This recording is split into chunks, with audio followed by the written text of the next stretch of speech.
Bienvenidas y bienvenidos a los seminarios del IRNAD, que es el Instituto de Investigaciones en Recursos Naturales, Agroecología y Desarrollo Rural. Hoy tenemos la suerte de tener un seminario de Pablo Juniken. Pablo es licenciado en Biología de la UBA y es estudiante doctoral aquí en el instituto. Ya está en sus últimas etapas y es muy querido por todas y todos, y nos va a comentar algunos resultados de su trabajo en el Valle de Río Negro y Neuquén. Así que bueno, adelante Pablo, muchísimas gracias. Te escuchamos. Bueno, hola a todos, bienvenidos.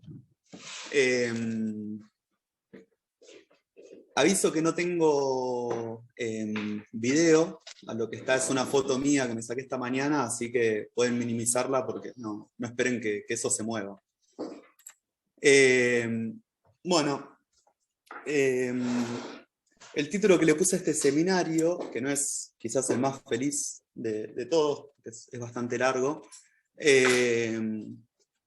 un poquito da la pauta de lo que se trata este seminario, que es de la tesis, como dijo Lucas, mi tesis doctoral, que aún está en proceso, digamos. Esto sería como en los festivales de cine, la competencia Work in Progress, donde se presenta algo que aún se está haciendo. Así que, bueno, vamos a empezar. Primero definamos polinización como la transferencia de polen desde los órganos masculinos de una flor hacia los órganos femeninos, que puede ser de la misma flor, o puede ser a una flor de un distinto individuo, de otro árbol. En este caso, esta es una chacra de pera. Y que es que haya cultivos que dependan de la polinización animal, o la polinización entomófila. Bueno, acá no vamos a ser originales, vamos a citar el trabajo de Klein y colaboradores, con el que deben empezar el 80% de los trabajos sobre polinización de cultivos, en el cual, si se toma en qué porcentaje desciende el rendimiento en ausencia de polinizadores, el rendimiento tomado en toneladas por hectárea, en frutos por flor, en cualquier medida, bueno, nos encontramos con que acá tenemos una cantidad de cultivos y el 70% de las especies cultivadas, morrón, berenjena, soja, pera, café, bueno, hay algunos ejemplos, dependen en alguna medida de la polinización. Y este número, que por ahí es contundente, ¿no? Igualmente hay que tomarlo con cautela, porque dependiendo la parte del mundo que se considere, entre un 5 o un 8% de la producción total es la que, dejaría de producirse si no existen los polinizadores. Ahora bien, este número, que por ahí parece chico, tiene consecuencias muy importantes. Aquí vemos en estos gráficos cómo en esta serie de tiempo, que va desde el 61 hasta el 2006, esto es de lo que se llama el mundo en desarrollo, vemos cómo aumentó el área cultivada en puntos blancos de cultivos que no dependen de la polinización, y en puntos negros, los que sí dependen, vemos cómo aumentó desproporcionalmente la cantidad de cultivos que dependen de la polinización, el área cultivada, con el consecuente aumento en la producción de dichos cultivos. Pero ¿qué otra cosa podemos decir de los cultivos que dependen de la polinización? Y es que acá tenemos en el eje de las X el porcentaje de dependencia, lo que vimos antes, y en el panel de arriba el rendimiento medio, y en el panel de abajo el crecimiento del rendimiento medio, y vemos cómo disminuye en función de qué tan dependiente es el cultivo de la polinización. Esto lo que hace, finalmente, es que para compensar esta baja en el rendimiento medio y poder aumentar la producción de los cultivos, lo que se haga es aumentar el área cultivada. Y esta es la tendencia que vemos en este gráfico. A medida que menos se incrementa el rendimiento, más se incrementa el área para poder producir más. Esto claramente tiene consecuencias ambientales muy grandes por el reemplazo de área natural o seminatural en área cultivada. Y vemos, por ejemplo, cómo esto también va a comprometer a la producción de cultivos dependientes de la polinización, porque acá lo que tenemos es distancia en el eje de las X, distancia a áreas naturales, y vemos cómo la riqueza de polinizadores, que es lo que hay en el eje de las Y, disminuye conforme aumenta esa distancia. Entonces tenemos planteado esta retroalimentación positiva, pero con efectos claramente negativos en el rendimiento. Ante una baja del rendimiento, aumenta el área cultivada, aumenta el uso de insecticidas, el uso de herbicidas. Esto disminuye las poblaciones, la abundancia y la riqueza de polinizadores silvestres, también perjudica a polinizadores manejados como la abeja melífera, disminuye la polinización de cultivos, disminuye el rendimiento, y así. Es por eso que en esta tesis lo que nos propusimos es profundizar nuestro entendimiento sobre el rendimiento de los cultivos que dependen de la polinización para mantener una productividad de forma sostenible y sustentable, y como objetivo general podemos decir que fue evaluar cuantitativamente factores determinantes de la productividad en cultivos dependientes de polinizadores. ¿Y qué factores podemos o nos interesó analizar? Bueno, por un lado, desde que la flor es polinizada hasta que es cosechado el fruto, que nosotros acá lo equiparamos con el rendimiento, hay una cantidad de factores que pueden intervenir en el desarrollo de ese fruto, ¿no? Como eventos climáticos, heladas, tormentas, sequías, el estado nutricional del mismo árbol, la acción de plagas y enfermedades. Y bueno, de estos ejemplos que pongo, nos centramos en polinización y estado nutricional. ¿Por qué? Porque polinización y estado nutricional pueden interactuar. Por ejemplo, acá lo que tenemos, veamos los paneles de arriba nada más, el número de visitas en el eje de la CIS, y vemos cómo estas plantas, hubo un grupo de plantas control y otro grupo de plantas que se les agregó nitrógeno, fueron fertilizadas. En una temporada, si bien se ve un aumento en el número de visitas, quizás por flores más atractivas o con mejor recompensa, esto no fue significativo en la primera temporada, pero en la segunda sí. Esto podemos llamarlo una interacción positiva o sinergia entre polinización y estado nutricional. A mayor niveles de polinización, a mayor estado nutricional, mayores niveles de polinización.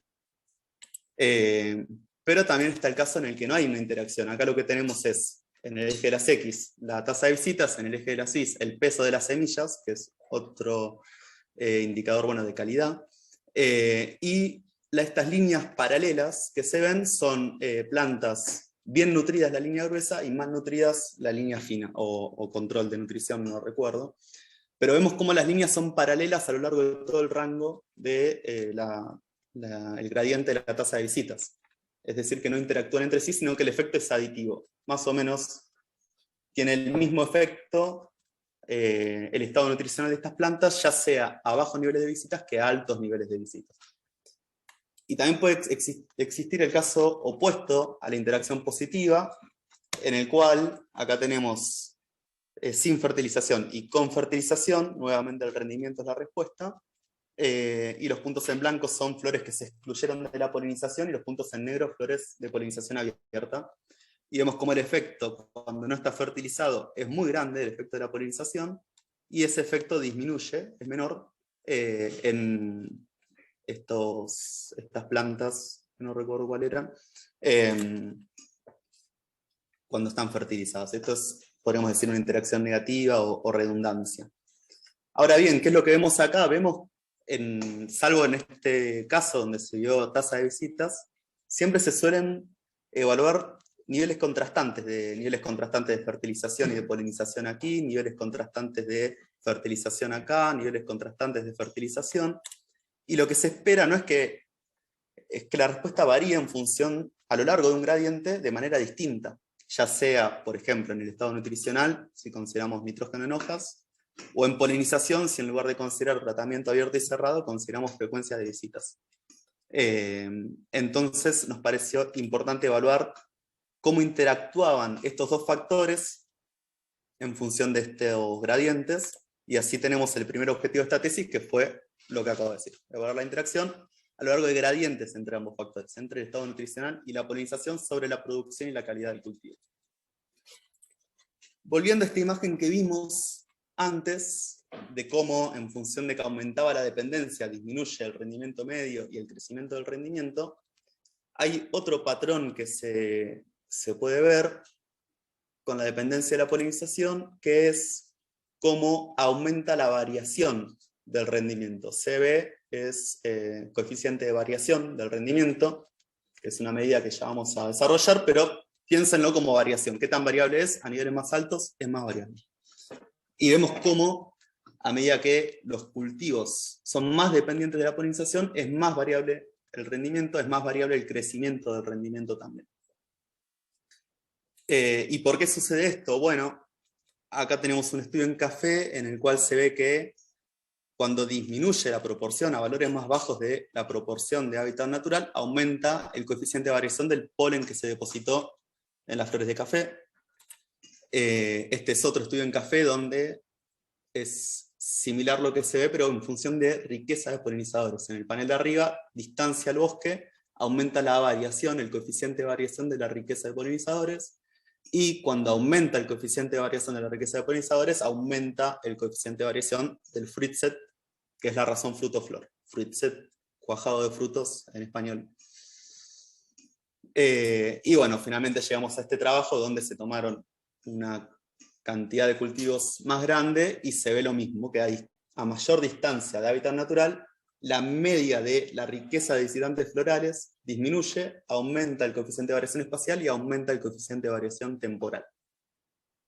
Ahora bien, muchos cultivos que dependen de la polinización, la forma que tiene de cultivarse es esta. Este es un caso paradigmático, el caso de las almendras de California, pero vemos como esto es un mar de almendros que para los polinizadores es realmente un desierto, porque solamente tienen alimentos, recursos, una semana, semana y media al año, es decir, que hay una población de polinizadores que pueda vivir a lo largo de todo el año acá. ¿Cómo se soluciona esto? Bueno, poniendo colmenas de abeja de la miel, y hay muchos cultivos, el caso del Alto Valle de Río Negro es otro, que dependen exclusivamente de una especie de polinizadores. Entonces nos pareció importante analizar la relación entre la variabilidad de la polinización y la variabilidad del rendimiento en función de un aspecto cuantitativo de la polinización que se pueda replicar en cualquier sistema de cultivo, y así llegamos al objetivo 2 de la tesis, que es evaluar el efecto de la polinización sobre la estabilidad del rendimiento, pero considerando una medida que se puede aplicar a todos los sistemas de cultivo, que puede ser la tasa de visitas florales, en particular realizadas por Apis mellifera, que es el polinizador por excelencia, que se usa en todo el mundo y que tiene un problema, que es que habrán escuchado, porque es algo que tuvo prensa, ¿no? Los fenómenos de pérdidas de colmenas de abejas, en particular en Europa. Acá vemos todas las flechitas hacia abajo, son colonias que se perdieron en este periodo de 30 años, 20 años, perdón. O en Estados Unidos también, los porcentajes acá son porcentajes de colmenas que se perdieron, creo que en invierno. Las causas son varias, todas apuntan en alguna medida a la forma en la que se produce, pero esto es lo que está pasando con la abeja, y es por eso que la atención se está volcando a otros polinizadores manejados o domesticados. Acá vemos el número de especies nativas por región que se domestican. Esto es el número de publicaciones sobre polinizadores domesticados.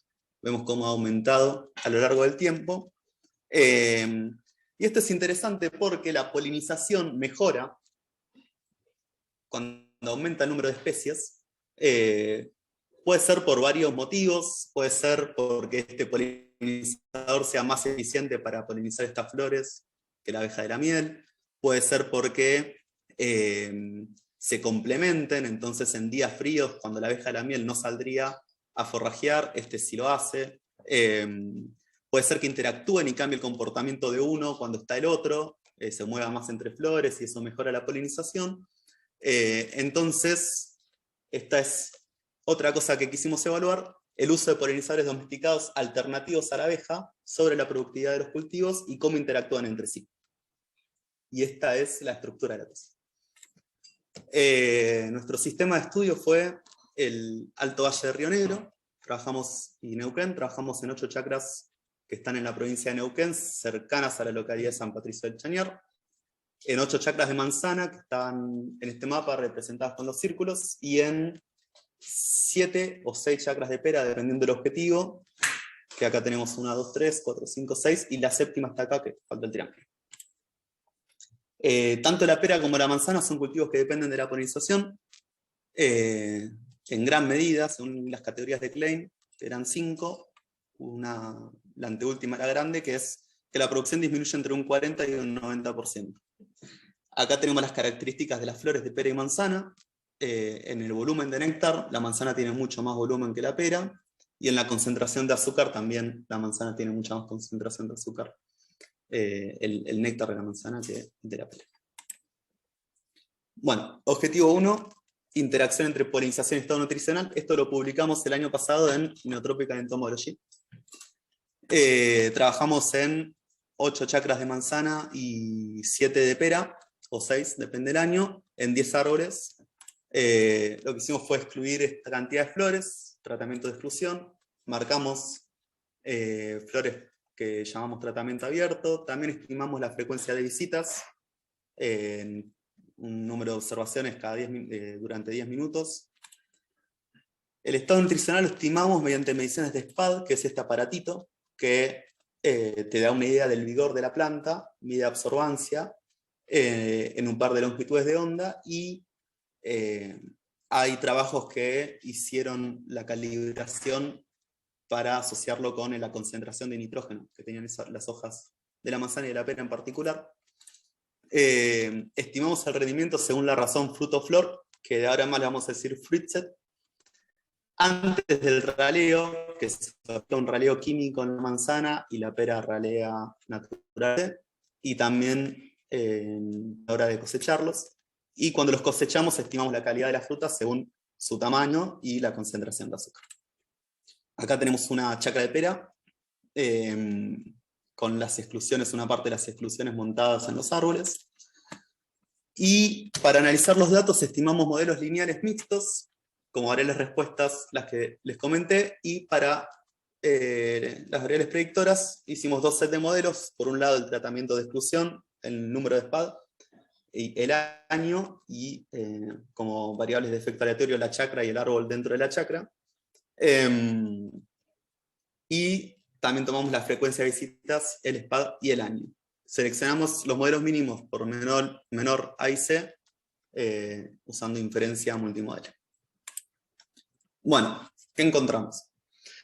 En primer lugar, el número de visitas fue mucho mayor en manzana, la tasa de visitas, que en pera, un orden de magnitud más. El estado nutricional fue similar, aunque el rango tiene valores más altos en manzana que en pera.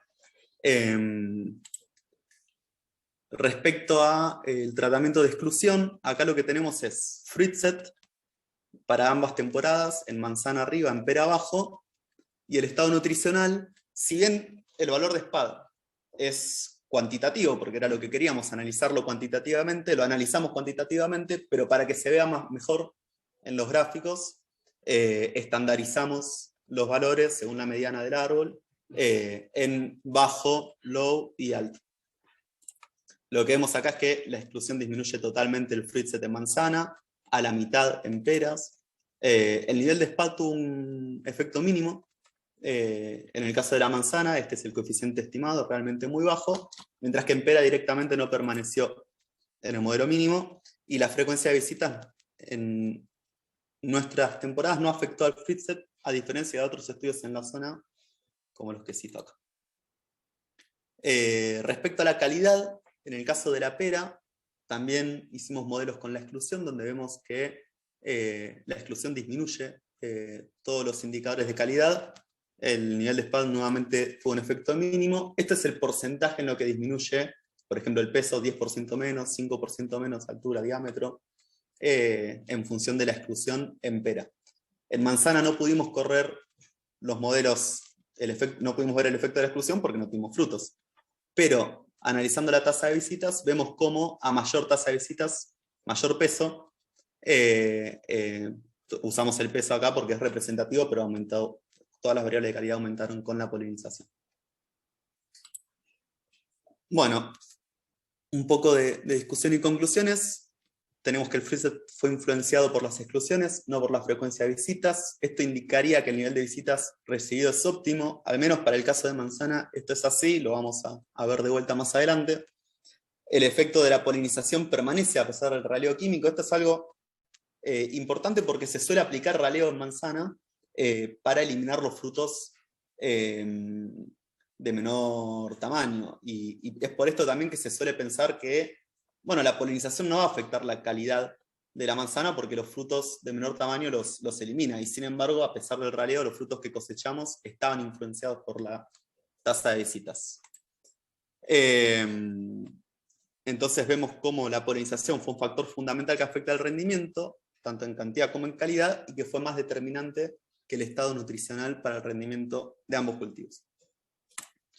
Yendo con el objetivo 2, que esto lo publicamos este año en Agriculture, Ecosystem and Environment, que era el objetivo de analizar la variabilidad en la polinización y la variabilidad en el rendimiento. Usamos 4 temporadas, las 2 que vimos antes y 2 anteriores a mis muestreos. Usamos la misma metodología de visitas y exclusiones que en el objetivo 1. En realidad la de visitas fue un poquito distinta, pero para simplificar fue bastante parecida. Y para medir la variabilidad tomamos el coeficiente de variación, que es esta fórmula, el desvío estándar dividido la media.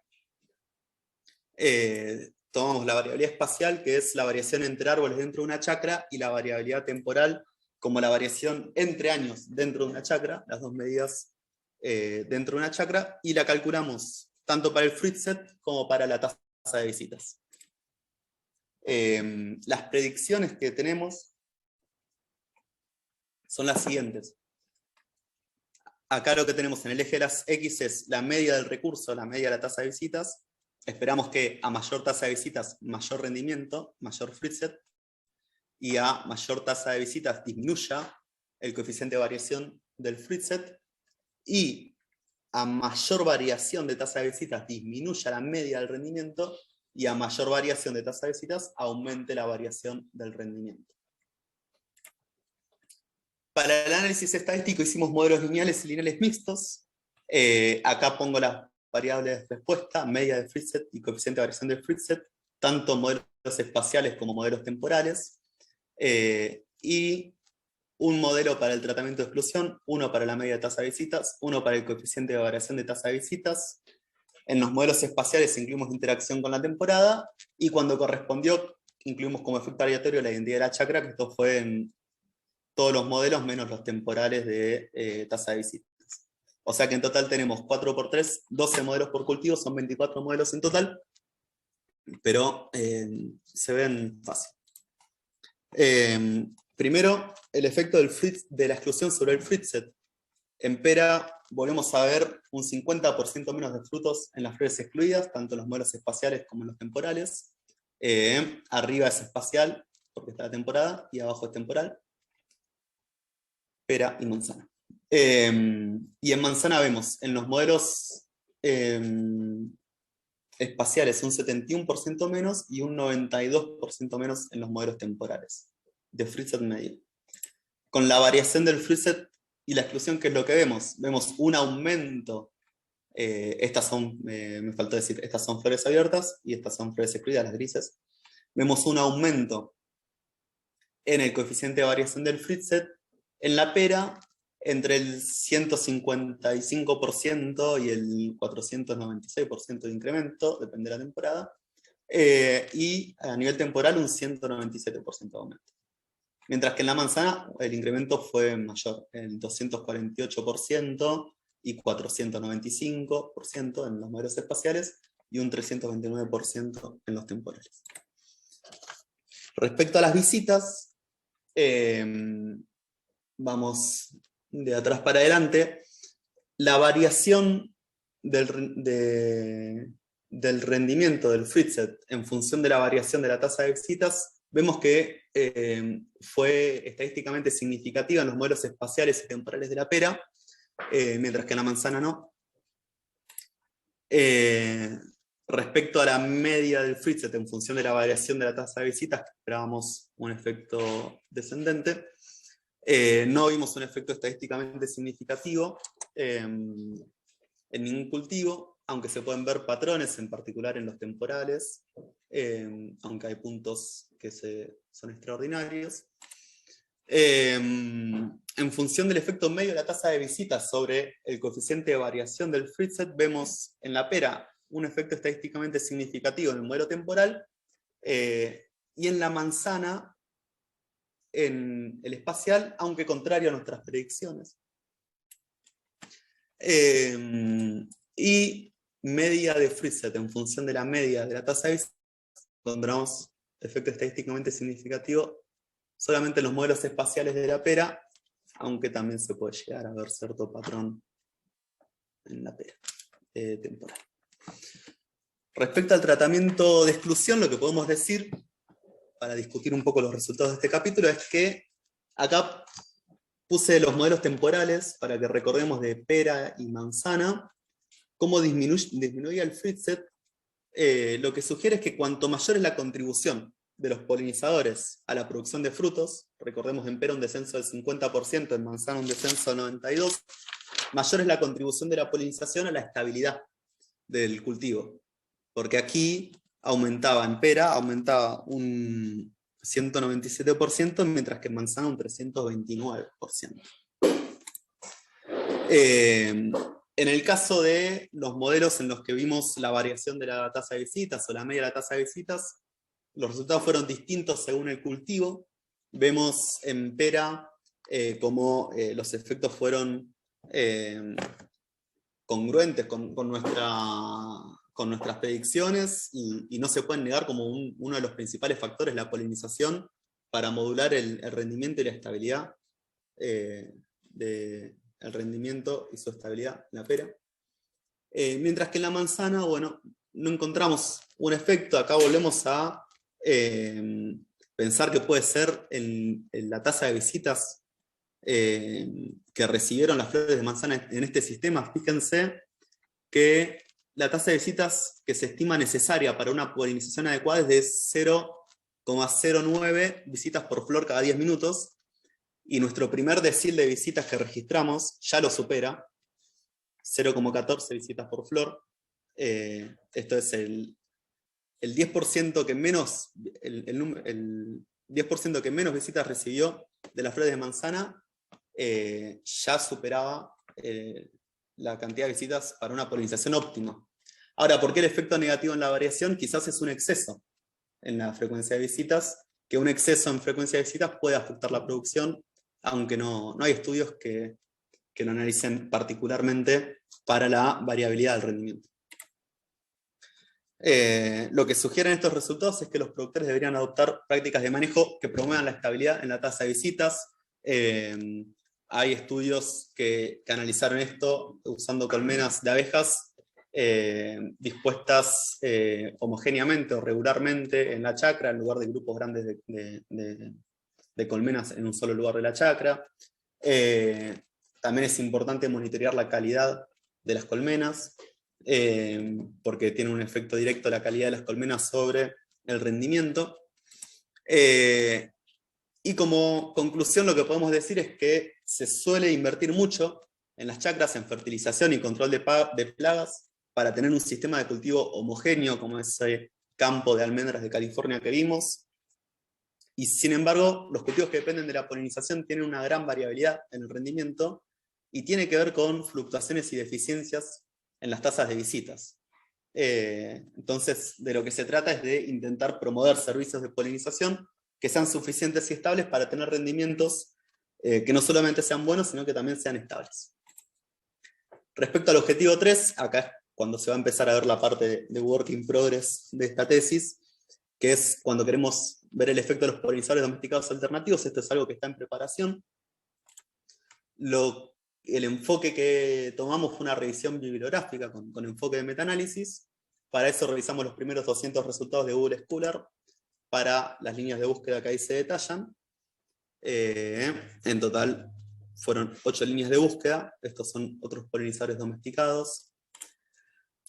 Para elegir los estudios nos tomamos esos criterios. Nos pareció importante evaluar la polinización por apis y polinizadores alternativos y evaluar la respuesta en alguna medida de la productividad del cultivo. Hay muchos trabajos que evalúan, por ejemplo, la eficiencia de una sola visita en la deposición de polen, pero nos parecieron que eran estudios que perdían un poco el eje de lo que estábamos haciendo, que era ver la respuesta en el rendimiento. Y como medidas de productividad tenemos fruit set, número de semillas por fruto, calidad del fruto o de la semilla, y rendimiento. De la cantidad de estudios que encontramos los podemos clasificar en función de 3 diseños experimentales distintos. Tenemos el que llamamos comparativo, en el cual se compara el efecto de apis en función de, versus el efecto de otro polinizador, es decir, tratamiento apis y tratamiento otro polinizador. El diseño experimental aditivo tiene 2 tratamientos, por un lado está apis y por otro lado apis junto con el otro polinizador, y el diseño experimental de interacción, que puede verse como los 2 anteriores combinados. Tenemos un tratamiento polinización por apis, otro tratamiento polinización mediante un polinizador alternativo, y finalmente polinización por apis junto a el polinizador alternativo. El tamaño del efecto que calculamos es el radio logarítmico entre el tratamiento del polinizador alternativo o apis junto al polinizador alternativo y apis, y lo que nos dice este tamaño del efecto es que a valores positivos la productividad mejora con el polinizador alternativo, a valores iguales a 0 no hay diferencias en la productividad, y valores negativos la productividad mejora usando apis. Bueno, esta es la cantidad de estudios que encontramos. Acá están incorporados los estudios con el diseño experimental de interacción, porque solamente encontramos 3. Y lo que está entre paréntesis son datos completos, porque necesitábamos tener el dato de la media, del desvío estándar y del número de muestra, y no lo conseguimos para todas las comparaciones. Otra cosa que se ve de esta búsqueda bibliográfica es que la mayoría de los estudios comparativos se realizaron en invernaderos o jaulas de exclusión, mientras que todos los experimentos aditivos fueron a campo abierto. Bueno, el tamaño del efecto general calculado para el diseño experimental comparativo incluyó al 0 en función de cada una de las variables respuesta, es decir, que no hay diferencia entre apis y otro polinizador domesticado sobre el rendimiento. Como esto está todavía en desarrollo, estos resultados son parciales y la discusión la vamos a ir viendo mientras también vemos el resultado. Una cosa que podemos decir respecto a esto es que, como vieron, estos estudios fueron hechos en condiciones de confinamiento donde se espera que el desempeño de API sea peor. De hecho, ese es el argumento para, por ejemplo, contratar, importar colonias de bombus, de abejorros, por ejemplo, para el cultivo de tomate bajo invernadero, etc. Y acá vemos que no, al menos nuestro análisis, no hay evidencia de que efectivamente bombus u otro polinizador domesticado se desempeñe mejor que apis en condiciones de confinamiento. E importar especies exóticas facilita invasiones biológicas que tienen consecuencias negativas para la biodiversidad, desplazando especies. Acá tenemos el caso con Bombus terrestre, que se importa indiscriminadamente en Chile, ha invadido toda la cordillera, la Patagonia Argentina, y ha desplazado al abejorro nativo Bombus dalbomi. También altera redes de interacción planta polinizador en ambientes naturales, y por otro lado incluso perjudica el rendimiento de cultivos por una sobreabundancia de polinizadores. Respecto al diseño experimental aditivo, lo que vemos acá, este es el análisis para fruitset y para seedset o número de semillas, porque para las otras variables respuesta no había cantidad de estudio suficiente. Y acá vemos un tamaño de efecto general positivo sobre la productividad al incorporar una nueva especie de polinizador. Otra cosa que estamos haciendo actualmente es ver si podemos, aproximando con el número de colmenas de apis, ver posible el efecto de la interacción, que si no solamente podría verse con los 3 tratamientos que mencioné anteriormente, pero eso, bueno, todavía lo estamos explorando. Y la discusión general de la tesis en la que bueno, nos interesa discutir sobre las implicancias locales y globales o conceptuales de la presente tesis, así como las limitaciones y las perspectivas que tiene, es algo en lo que todavía estamos trabajando. Así que, bueno, primer semestre de 2022, ya la estaremos defendiendo. Y bueno, quiero aprovechar, ya que es mi trabajo de estos 4 años y medio, a agradecer a todas las personas que participaron de distintas maneras de este trabajo y a todos ustedes por su atención. Gracias.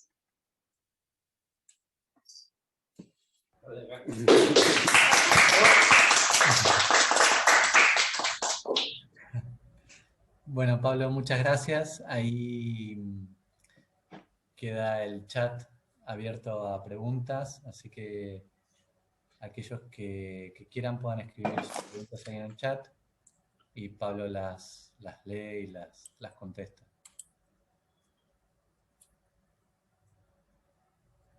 Dale, ahí tengo abierto el chat.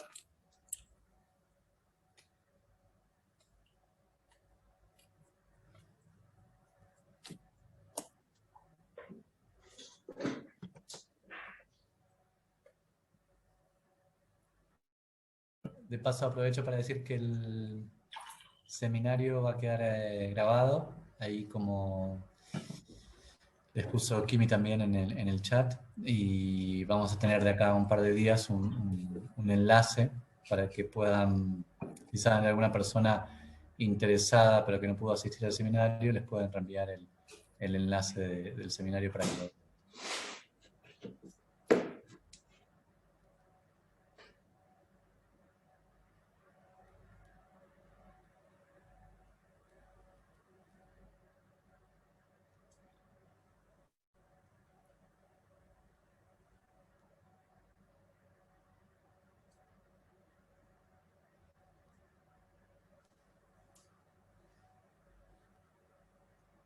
Ahí tenés una pregunta, Pablo, en el chat. Sí. Sí, de hecho, uno de los estudios que cité de trabajo en el Valle, Pérez Méndez, et al. 2020, lo que se hizo fue en las mismas chagras en las que trabajé yo, probar el uso de Bombus atratus, que ahora creo que se llama distinto, también sobre el rendimiento, y se encontró que bueno, tenía un efecto positivo. A ver. Acá está. Acá ven Pérez Méndez et al., el uso de Bombus. Uno de estos valores es fruitset y el otro número de semillas. Y este, bueno, es el caso que se me viene a la mente, pero acá Melipona en Brasil, este es otro. Hay un par. Uy, perdí el chat. Ahí está. Paulensis, exacto. Gracias, Ezequiel.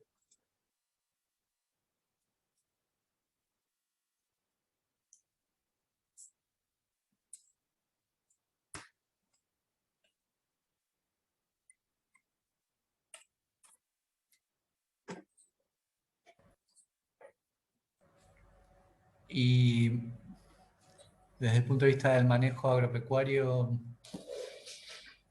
¿qué es lo que hacen hoy en día la mayoría de los productores de peras y manzana y en base a lo que vos venís encontrando, bueno, qué cosas recomendarías mejorar? Actualmente están vendiendo el campo para el desarrollo inmobiliario, pero no, lo que hacen actualmente es contratar colmenas eh, y, y no hay una valorización plena del efecto de la polinización como vemos acá. Esta quizás es algo que va para las implicancias locales de esta tesis, ¿no? La valorización de la polinización como un factor importante a tener en cuenta en el Alto Valle, porque me ha tocado, por ejemplo, ver cómo fumigaban o retiraban las colmenas o incluso no las retiraban para fumigar, es decir, que comprometían la propia producción al comprometer el desempeño de APIs. Lo que, lo que creo que debería hacerse, podría hacerse, es aplicar ciertas prácticas de manejo que se ven en otros lugares, como el desarrollo de lo que se llama cultivos de servicios que puedan sostener poblaciones de polinizadores silvestres, o de incluso combinar los cultivos y no concentrarse solamente en el cultivo de manzana o en el de pera, que, como dije también para el caso del cultivo de almendras de California, no ofrece recursos suficientes para sostener una población viable de polinizadores, porque solamente provee alimento una o 2 semanas al año. Ahí veo una pregunta de Anaí que dice: ¿solo tuviste en cuenta las visitas de Apis mellifera porque era tu foco de interés o porque no había muchas visitas de otras especies? No, solamente tuve en cuenta las de Apis porque no había de otras especies. Eso es algo que me faltó decir, pero el 99,7% de las visitas que relevé eran de Apis. Es decir, prácticamente todas.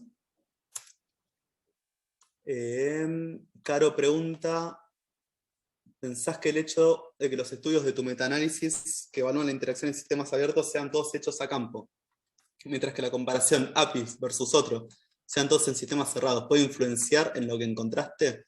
Sobre todo porque en el primer caso tenés una línea de base de los polinizadores silvestres. Sí, eso puede ser. El hecho de que pero la línea de base de los polinizadores silvestres es igual, tanto para el tratamiento solo APIS como el tratamiento APIS con el otro polinizador, y había un efecto positivo de incorporar otra especie de polinizador domesticado o manejado.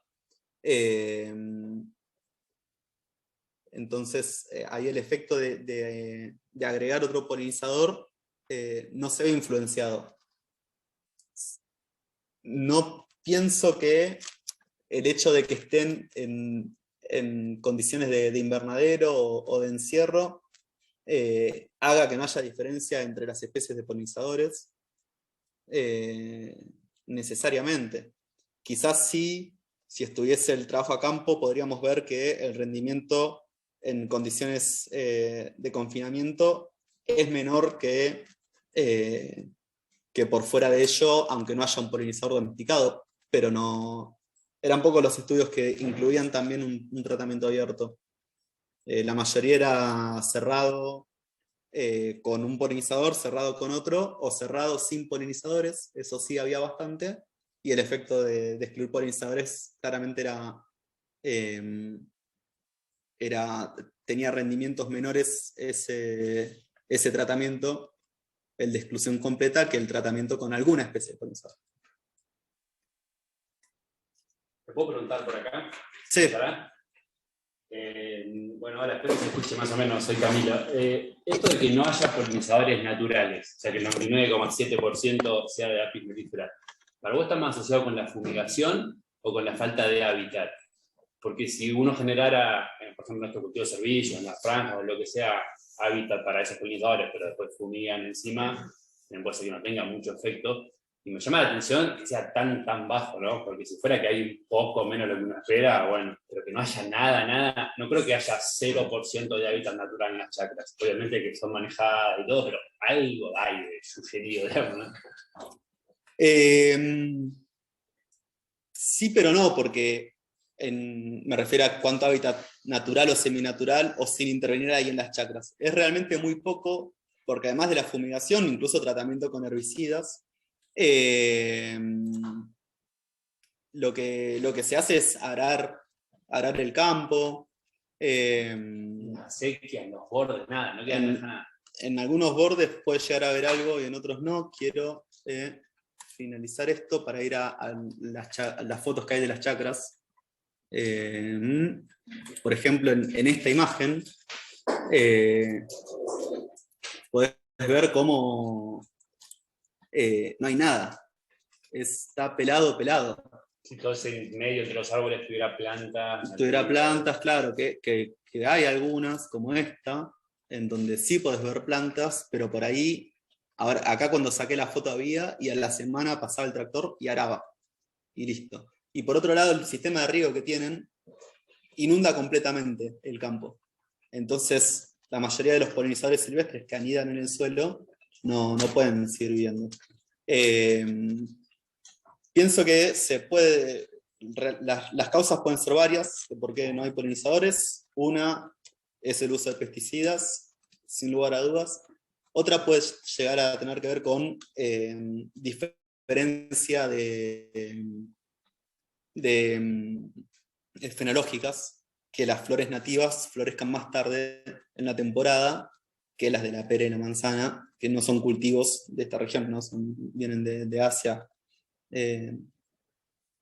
ambos. Y entonces por eso quizá también falta, aunque hay que hacer estudios de diversidad de polinizadores. Yo un año puse trampas, encontré, pero no analicé las trampas, así que no te puedo decir a ciencia cierta, solamente mi parecer de cuánto cayó en las pantraps, vasitos de colores, donde caen los polinizadores, y puse en ambiente natural, en la meseta, y te puedo decir que había más ahí que adentro de las chacras.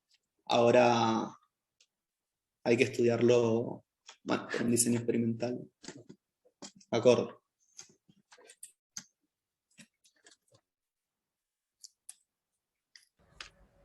Tenés 3 preguntas más en el chat. A ver. Paula, Anaí y Josefina. Paula.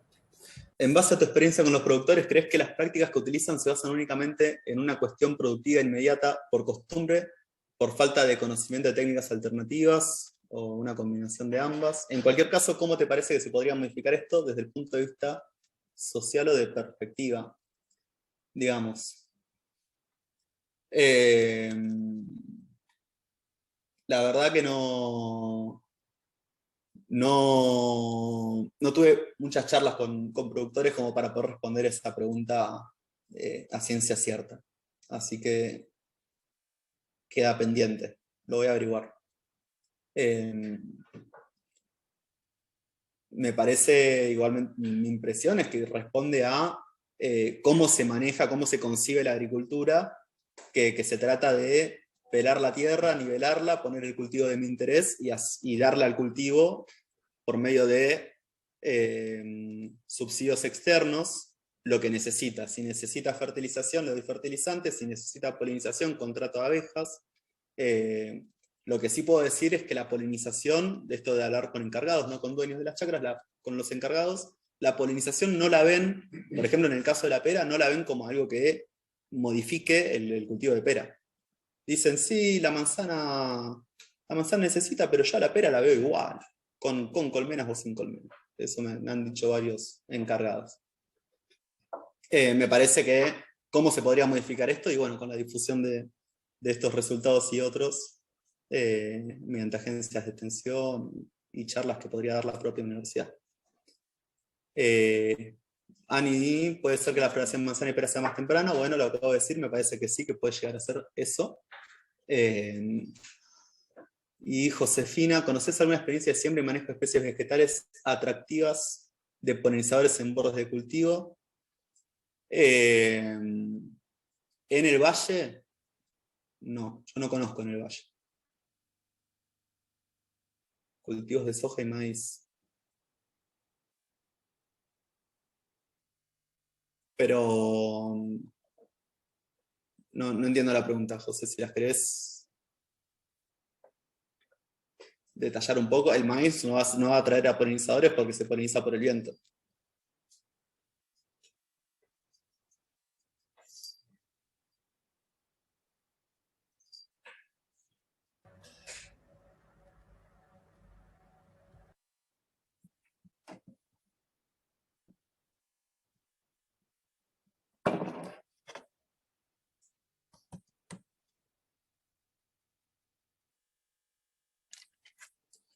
Y en cultivos de soja, o sea, la respuesta correcta es no sé, para mí. Lo que sí puedo decir de cultivos de soja es que si bien hay evidencias y hay estudios que plantean que es un cultivo que depende de la polinización, es algo que incluso dentro del ámbito científico se debate cuánto sí, cuánto no. Igualmente la receta, o sea, porque es una receta, cómo se cultiva soja en Argentina, es utilizando el paquete tecnológico, Roundup o la marca que sea, y semilla resistente a herbicida. Entonces, no creo que se considere.